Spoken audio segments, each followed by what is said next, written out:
오늘 우리에게 주신 하나님의 말씀은 요엘서 2장 28절에서 32절까지의 말씀입니다.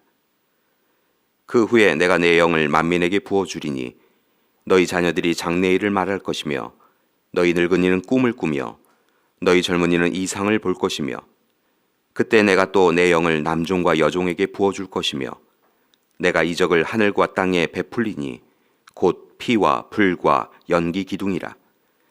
여호와의 크고 두려운 날이 이르기 전에 해가 어두워지고 달이 핏빛같이 변하려니와 누구든지 여호와의 이름을 부르는 자는 구원을 얻으리니 이는 나 여호와의 말대로 시온산과 예루살렘에서 피할 자가 있을 것이며 남은 자 중에 나 여호와의 부름을 받을 자가 있을 것임이니라. 아멘. 부두엘의 아들 요엘, 그의 이름의 의미는 여호와는 하나님이시다입니다. 그리고 그는 자신의 이름처럼 심각한 우상 숭배가 이루어지고 있는 이스라엘 사회 속에서 오직 여호와만이 하나님이심을 인정하며 살아갔고, 또한 이스라엘 백성들에게도 그와 같은 삶을 살아가자라고 제안합니다. 그래서 요엘서의 주요 내용은 하나님의 심판과 하나님이 이루시는 회복에 관한 말씀입니다. 요엘은 먼저 하나님의 뜻에 어긋난 백성들에게 메뚜기의 재앙을 전합니다. 구약 성경의 말씀을 보면 메뚜기를 뜻하는 단어가 약 10개 정도가 나옵니다. 그중 요엘은 팥종이, 메뚜기, 늑, 황충 등 4가지 단어를 사용하고 있는 것을 볼 수 있는데요. 메뚜기를 통하여 이스라엘에 완전한 심판이 내릴 것을 경고합니다. 앞선 1장 6절 이하의 말씀을 보면 메뚜기들의 이는 사자 같고 그 어금니는 암사자의 어금니 같아서 포도나무를 멸하며 무화과 나무를 긁어 말갛게 벗겨 버립니다. 성경의 말씀을 보면 메뚜기는 끊임없는 탐욕의 상징이었던 것을 봅니다. 실제로 메뚜기들이 지나간 자리는 아무것도 남지 않는 무서운 재앙의 장소가 되었습니다. 게다가 2장 4절 이하를 보면 메뚜기들은 기병이나 말같이 달리며 성중에 뛰어 들어갔다라고 이야기하고 있습니다. 성벽 위를 달리고 집에 기어오르고 도적같이 들어왔습니다. 이로 인해서 땅이 진동하고 하늘이 떨고 해와 달, 별이 빛을 거두었습니다. 이 모든 모습이 상상만 해도 두려운 모습이지요. 이 모든 것은 이스라엘 백성들이 하나님의 은혜를 외면하고 말씀에 순종하지 않았기 때문입니다. 이스라엘 백성들은 하나님을 잊어버리고 헛된 삶, 무절제하고 방탕한 삶을 살아갔기 때문에 그렇습니다. 그래서 하나님이 그들에게 재앙을 내리신 것이지요. 이에 요엘은 이제 이스라엘 백성들에게 하나님 앞에 다시 서자고, 그리고 죄와 악을 부끄러워하고 탐욕과 쾌락의 잔치에서 이제는 정말 벗어나야 한다라고 권고합니다. 회개의 나팔을 불고 근신하고 깨어 있으라라고 말합니다. 자신들의 옷을 찢고 굵은 베옷을 입고 통에 자복하며 부끄러워할 줄 알아야 하며 이제 정말 하나님께로 돌아가야 한다라고 강조합니다. 특별히 말씀을 보니까 옷을 찢는 것으로 만족하지 말고 마음을 찢으라라고도 말합니다. 왜냐하면 그때 비로소 하나님께서 백성들을 긍휼하게 여기실 것이기 때문입니다. 또한 심판의 자리에서 회복시켜 주실 것이기 때문이지요. 그렇기에 오늘 그는 하나님만을 의지하라라고 권고합니다. 요엘은 계속하여 은혜로우시고 자비로우신 하나님, 노하기를 더디하시며 인애가 크셔서 뜻을 돌이켜 재앙을 내리지 아니하시는 하나님을 만나고 도움을 받으라라고 권고합니다.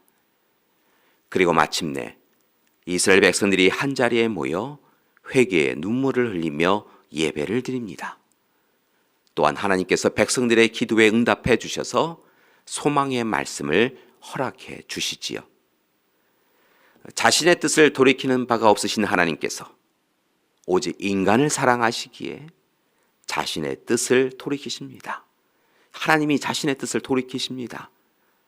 백성들을 향한 마음이 뜨거워지셔서 그들을 용서하고 돌보아 주신 것이지요. 게다가 감사한 것은 하나님께서 메뚜기 떼를 동쪽 사해와 서쪽 지중해로 들어가 죽게 하셨다는 것입니다. 그리고 메뚜기로 인하여 백성들이 궁핍하게 된 것을 잊지 아니하시고 힘들었던 횟수대로 갚아주신다라고까지 약속하십니다. 그리고 실제로 약속대로 풍족하게 먹고 만족을 얻게 해주셨지요. 이 모든 것이 하나님의 은혜였습니다. 얼마나 감사한 일인지요. 이렇게 하나님은 대적의 물러남과 유다의 회복이라고 하는 예언을 주신 후에 이제 특별한 약속을 주십니다. 그것이 바로 오늘의 말씀입니다. 오늘의 말씀은 세 가지 내용을 담고 있는 것을 볼 수 있는데요. 첫 번째, 이스라엘 안에 하나님의 영이 모든 사람에게 부어진다는 것입니다. 둘째, 하나님의 능력이 온 세상에 나타날 때가 있으리라 라고 하는 것입니다. 세 번째는 이스라엘에 주어진 축복을 온 세상도 누릴 기회가 제공된다라고 약속합니다. 여러분, 하나님의 영이 사람에게 부어진다라고 하는 것은 정말 커다란 축복입니다.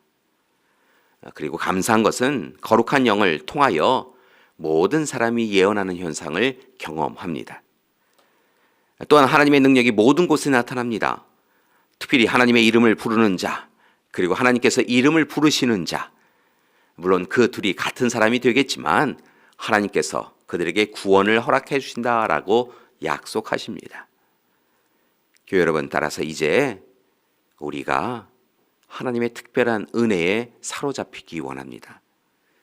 잘못된 지난 삶을 통하여 재앙의 날을 보내며 힘겨웠다며 한다면 이제 온전히 회개하고 회복과 구원의 날을 살아가기 원합니다. 요엘 예언자처럼 하나님께서 우리와 함께 하시길 소망하며 한 걸음 한 걸음 나아가시기 바랍니다. 혹 삶의 공고함이 우리 가운데 있어도 염려하지 마십시오. 근심하지 마십시오. 하나님이 우리의 하나님 되어주셔서 하나님의 영을 부어주시고 사랑의 능력으로 이끌어주시며 우리가 그로 인하여 기뻐하도록 이끌어 주실 것입니다. 따라서 다만 이제 하나님의 사랑에 감사하며 하나님 곁으로 그렇게 나아가시는 하루 되시기를 간절히 소망합니다. 그러면 하나님께서 우리와 함께해 주실 줄 믿습니다. 기도하시겠습니다. 사랑의 하나님, 두렵고 떨리는 시간이 지나가고 있습니다. 하나님, 우리 하나님 되어주심을 고백하며 하나님을 의지하고 의뢰하오니 우리의 인생을 이끌어 주시옵소서.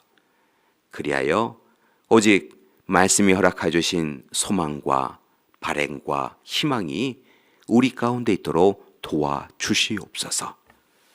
이제는 우리 주 예수 그리스도의 은혜와 하나님의 사랑하심과 성령님의 돌보시고 위로하시는 귀한 역사가 오늘 이 시간 우리와 함께 하시는 하나님이심을 고백하며 하나님 곁으로 날마다 나아가기로 작정하는 우리 믿음의 가족들 위해 귀한 가정과 교회 위에 지금부터 영원토록 함께 하시기를 간절히 축원하옵나이다. 아멘.